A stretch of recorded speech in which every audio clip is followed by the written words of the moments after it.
I'm pretty sure that it's safe to assume that you did not expect to be eaten by a lion on your way to school this morning.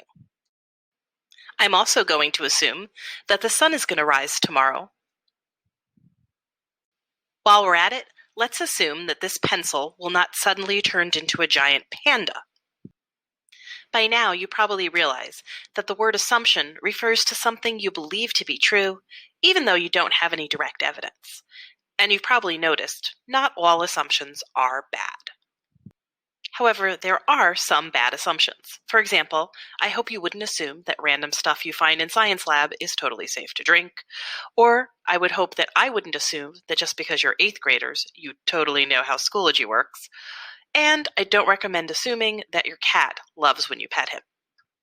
During our Lost on the Moon activity, we talked a little bit about some bad science assumptions that people make when they do that activity.